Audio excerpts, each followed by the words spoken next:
Isha means that which is the source of creation. Kriya means an inward action towards that. Karma means outward action. If you perform action with your body or your mind or your emotion or your physical energies, we call it karma. If you perform an inward action which does not involve any of these, then we call this kriya. So Isha-kriya is an extremely simple process, but a powerful tool to constantly move from untruth to truth. There are more complex and effective processes, but it needs preparation, it needs a certain type of teaching, it needs a lot of training for somebody to teach it. But this is a process, generally, all the processes, spiritual processes which move a person in this direction also involve physiological changes. Wherever physiological changes are involved, it's extremely important that the teacher is substantially trained. Otherwise, you will start generating the wacky kind of yogas that are going on all over the place, which can cause more damage than well-being. But those aspects, those processes which does not involve any kind of physiological change but brings about a spiritual transformation, which are very few, those can be taught mass. And we can empower almost anybody who at least has a little good intention in his thought and emotion to teach it. That much is there, they can teach.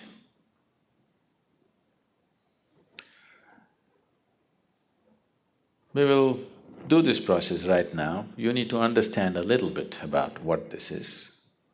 Is everybody breathing here right now? Please check. Don't take things for granted. It doesn't go on forever, it'll stop someday, you know. Are you breathing right now? You? Please check, don't just take it for granted. Are you really breathing?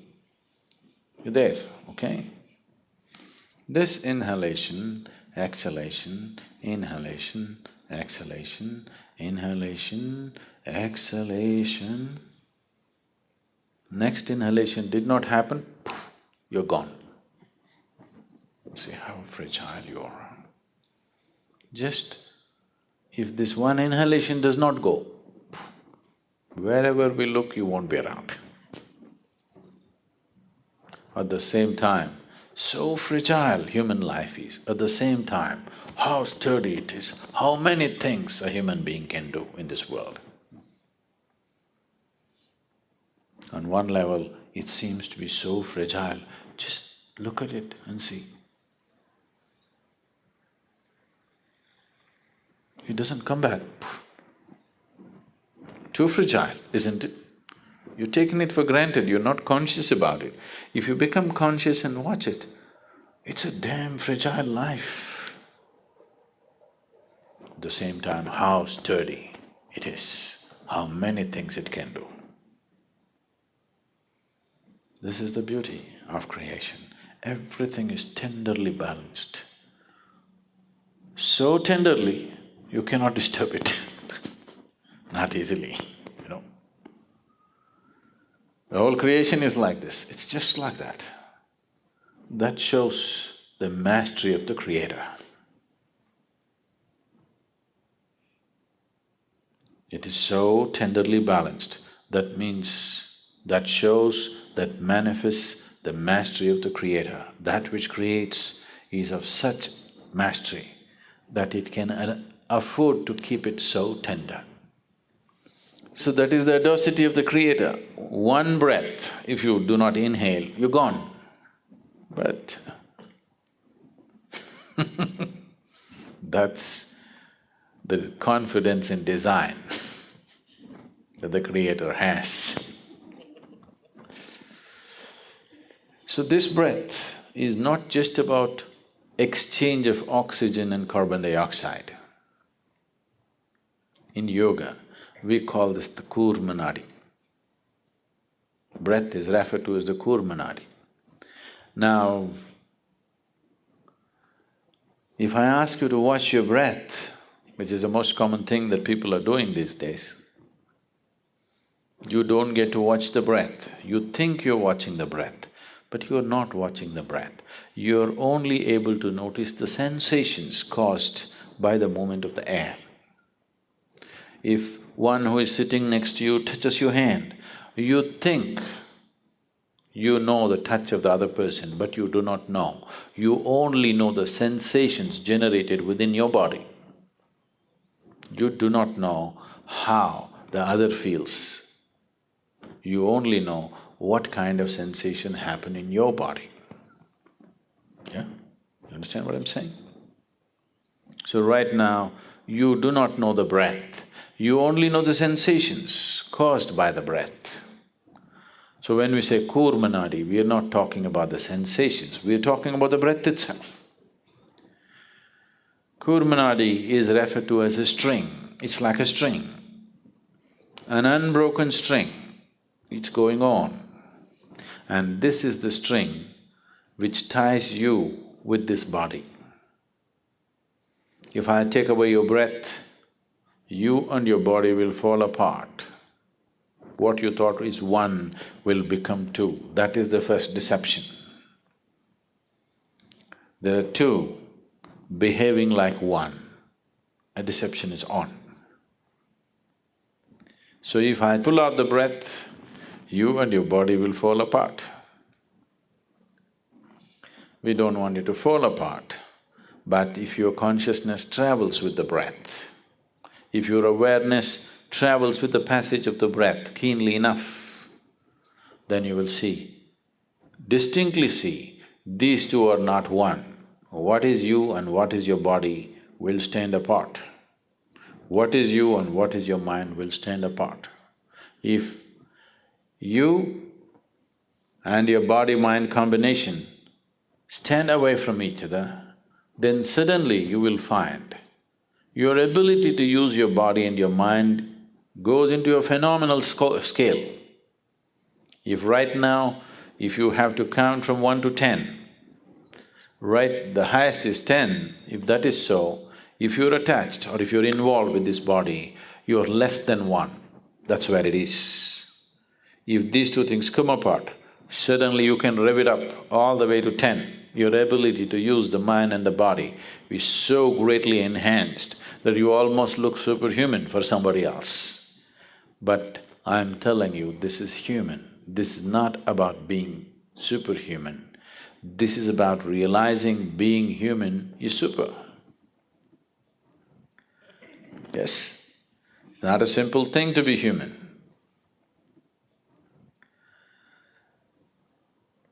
Now the Isha-kriya just involves this. Your thought is playing a very important role in your life right now. So let's employ that. And your breath is vital, so let's employ that. And without your awareness, you wouldn't know that you're even here right now.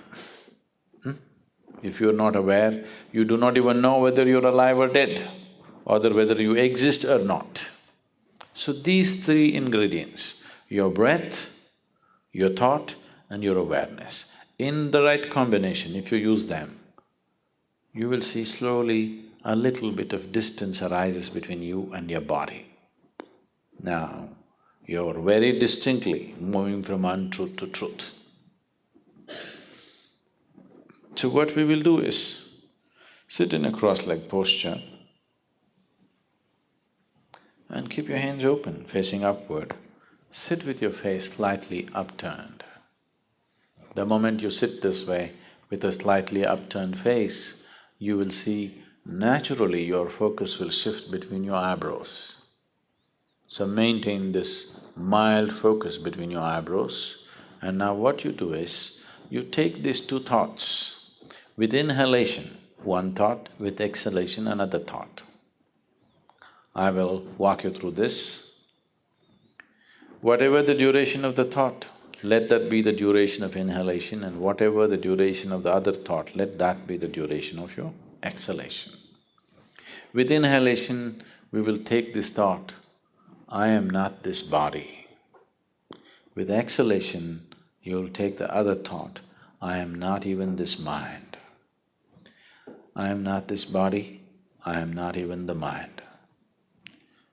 Now, oh, I am not this body, what does it mean? Will I lose my body? That which you accumulate, you can claim it's yours, but the moment you think it's me, you're actively heading towards insanity.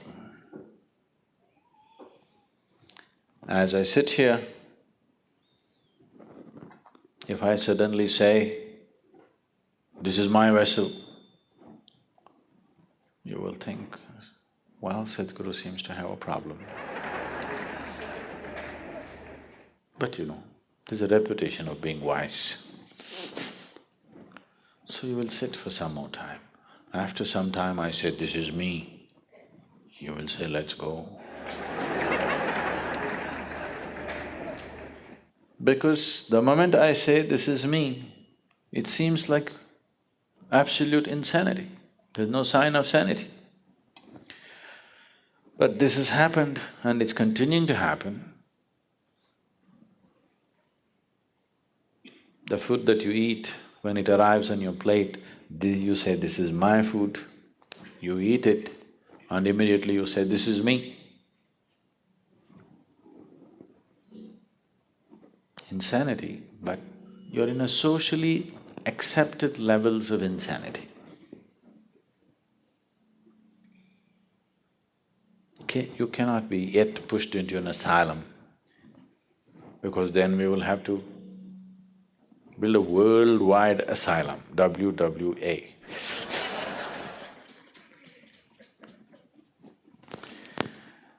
So, this is an open asylum.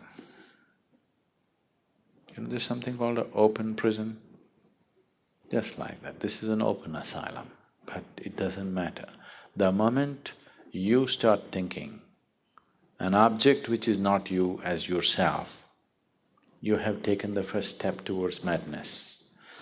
It only takes life to push you harder. If difficult situations arise continuously, you will head there towards madness. As there is a physical body, there is a mental body and an energy body. In the structure of the energy body, there are 72,000 nadis or pathways or channels in which the vital energy moves. These 72,000 nadis meet and redistribute in 114 different places. There are 114 important junction points. So these 114 junctions are referred to as the chakras. So there are 114 chakras in the body, 112 within the physical body, 2 slightly outside the physical body. Of all these 114 chakras, there is only one chakra in the whole body where all the nadis or all the pathways meet at one point.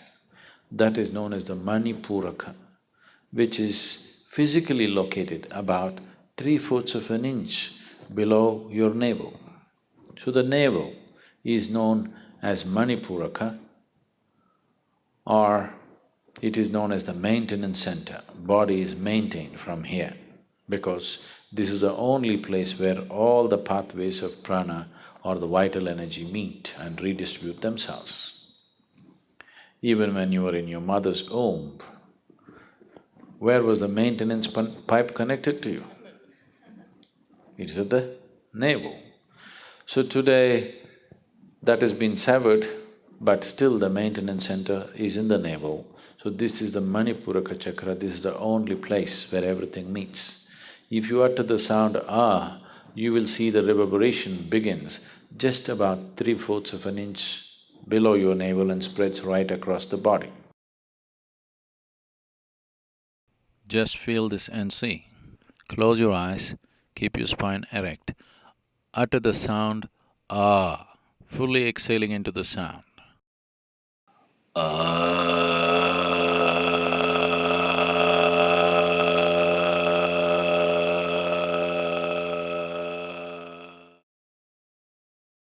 You will see the vibrations starting 3/4 of an inch below your navel and spreading right across the body. This is the only sound which takes the reverberations right across the body. So, reminding yourself through your breath and thought and awareness that you are not the body, you are not the mind. If this message has to go viral to every cell in the body, if the message has to go, it has to be taken to Manipuraka. Then only the information goes everywhere, otherwise it gets localized. So when you utter the sound ah, if this has sunk into you, if this awareness has sunk into you that I am not the body, I am not the mind, then it reminds every cell in the body in case they have false notions. Just like you. It takes the message across the body. So just 7 times, uttering this 7 times, the sound ah will take the message across, and after that you simply sit. Every day, if you do this, you will sit one day when you sit here, your body is here, your mind is out there, what is you is somewhere else. And even if you open your eyes, if you become like this, there's a distinct separation between you and your body, between you and your mind. This is the end of suffering, because there are only 2 kinds of suffering that you have known in your life, physical and mental. Once there is a little space between you and the body, between you and the mind, that is the end of suffering. Only when the fear of suffering completely disappears from your perception, only then, as a human being, you will explore the full depth and dimension of who you are. You will dare to explore the full scope of what it means to be human only when there is no fear of suffering. Otherwise, as long as fear of suffering is there, every step that you take is only half a step. And if you keep taking half steps, you become half a life. If you want to become a fully blossomed life, it is very important that there is no fear of suffering, and that is only possible when there is a little distance between you and the body, between you and the mind. As long as you're identified as the body, as long as you're identified with the mental process, fear is a natural process. So sound ah takes the message across the body, to every cell in the body. So to establish this, we will do this right now. Sit in a cross-legged posture and keep your hands open, facing upward. Sit with your face slightly upturned. The moment you sit this way, with a slightly upturned face, you will see naturally your focus will shift between your eyebrows. So maintain this mild focus between your eyebrows.